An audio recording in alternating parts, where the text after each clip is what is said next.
Joining us now is Glenn Cardwell, who's an accredited practicing dietitian with nearly 30 years' experience in both public and clinical health.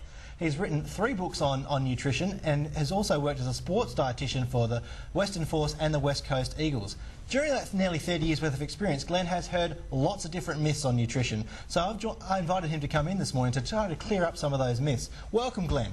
Thanks, Matt. Thanks for joining us. Now, as a young lad, which was not that far ago, I used to watch Popeye the Sailor Man, and I got the impression that I should be eating spinach. I didn't listen to him, but now I kind of do. I got that impression because it's high in iron. Is that correct? Well, interesting. Popeye came out about 1929 and apparently boosted American sales of canned spinach in the 1930s because of that idea that spinach was great for you and it's great for the iron.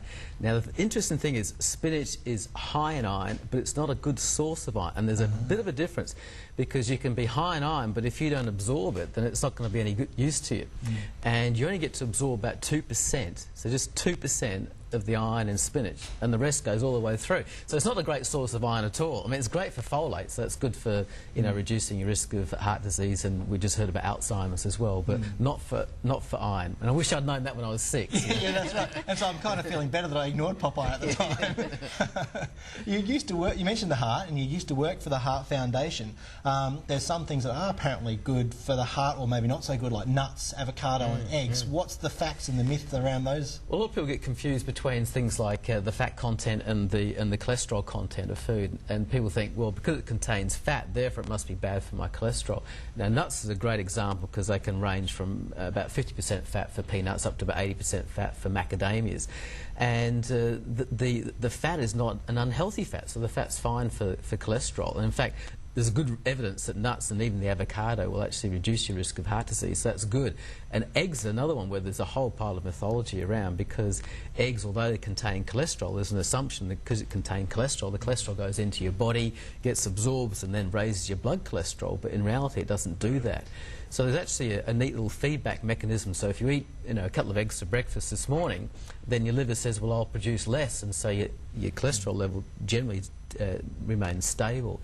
And that's why the Heart Foundation have said, look, you can put the tick on, you know, on eggs, and so they've approved of it as well. So eggs, nuts, and the avocado are all actually pretty good for you. Oh, that's great news. So I've also remember reading a lot about raw vegetables and also cooked vegetables. And there's a bit of a debate, and I think even frozen veggies gets thrown in there at the time. Can you sort some of the facts from the myth about raw and cooked veggies for us, please? This idea that if you don't cook a vegetable, then you're retaining all the nutrients. But what's interesting is there's a couple of, I'll give you just a couple of examples.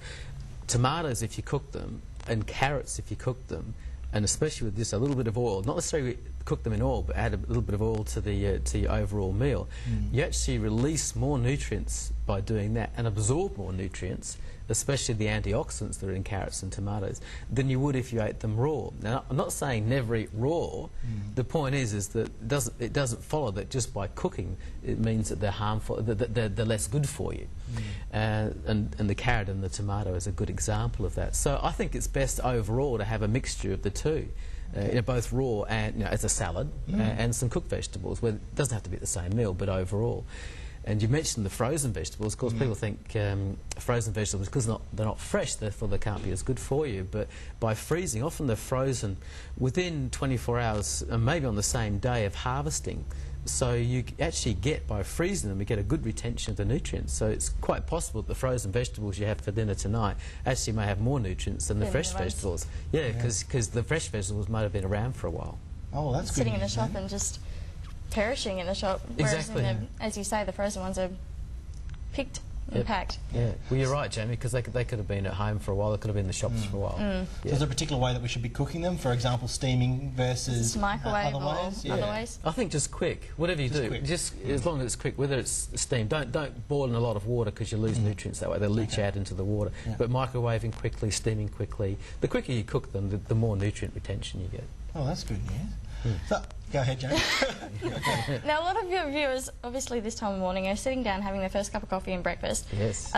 Is there any points that you can give them as to whether they're harming their health by having that first cup of coffee or not? Well, let me tell you, in the 80s, if you had tea and coffee, everybody says, no, don't have tea and coffee, it's bad for you. But now we're realising that tea and coffee contain antioxidants. There's a good link between tea consumption and reduced risk of heart disease. We're talking about maybe 4 or 5 cups a day, you know, in that region. We're not talking about 20 cups of tea or coffee. Also a link between coffee consumption and a lower risk of type 2 diabetes. We don't know what it is. We can't say, look, it's definitely causing a reduction, but there's a link there, an association. So far more research, but the good thing is that we're not finding all these harmful things about tea and coffee that we supposed many years ago. You know, so anyway, I enjoy 4 or 5 cups of tea a day, and, and I'm thinking that's doing pretty good for my health anyway. Great. So we've heard in the news about alcohol and dark chocolate being helpful for Alzheimer's. We talked a little bit more about the alcohol earlier today. Fill us in about the chocolate. Can I increase my intake of chocolate? Well, there's lots and lots of research now, Matt and Jamie, a huge amount of research on the antioxidants that you find in the cocoa mass, what we call cocoa mass. And that's what gives the chocolate its colour. So the darker the colour, therefore the more cocoa mass, the higher the antioxidants, and therefore the greater potential they have of reducing things like your harmful LDL cholesterol. They also reduce the amount of blood clots that can form. So there are benefits there, and it's looking very, very good. Well, maybe I'm looking with a slightly biased view, but let me tell you, I'm enjoying my chocolate.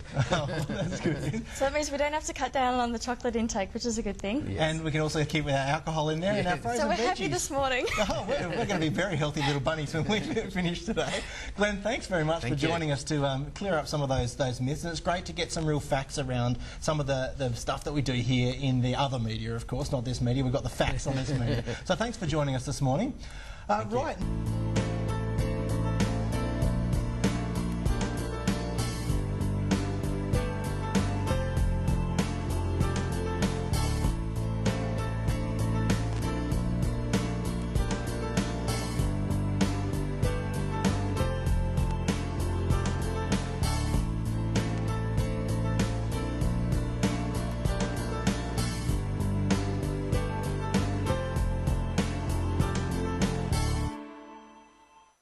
Wake Up WA is proudly produced by Ego Creative Media.